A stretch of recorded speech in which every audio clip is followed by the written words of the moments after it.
जीवन की समस्याएं और समाधान ये दोनों हमारे ही हाथों में है।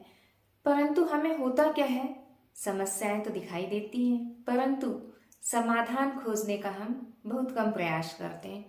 एक बार क्या होता है, एक व्यक्ति अपने जीवन से बहुत ज्यादा दुखी, परेशान, हताश, निराश होकर एक संत के पास में जाते हैं।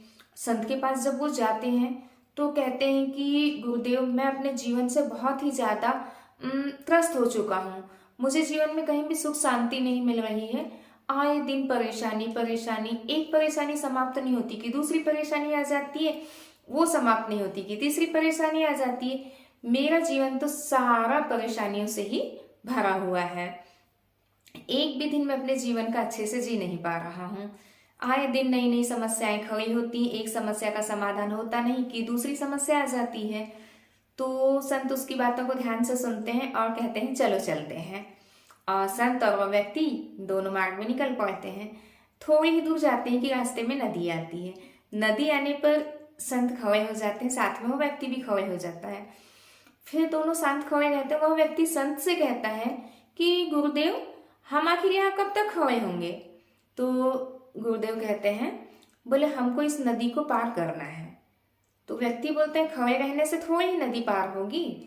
तो गुरुदेव कहते हैं, आखिर नदी कैसे पार होगी? बोले वहां से चलना पड़ेगा हमें। गुरुदेव बोले अच्छा। बोले मैं तो नदी के सूखने का इंतजार कर रहा था कि जब ये नदी सूखेगी उसके बाद हमारा मार्ग बनेगा और हम यहाँ से जाएंगे।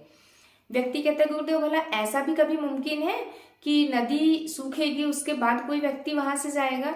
यदि हमको नदी पार करनी है तो हमको नदी से तैर के जाना पड़ेगा।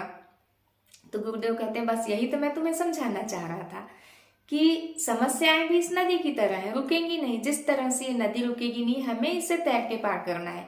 उसी तरह जीवन में नित नई समस्याएं आती रहेंगी, क्योंकि जीवन है भाई, जहाँ सुख है वहां दुख है, जहाँ खुशी है वहां गम है। तो जीवन में समस्याएं तो आती रहेंगी, परंतु उन समस्याओं का समाधान भी हमें ही खोजना है।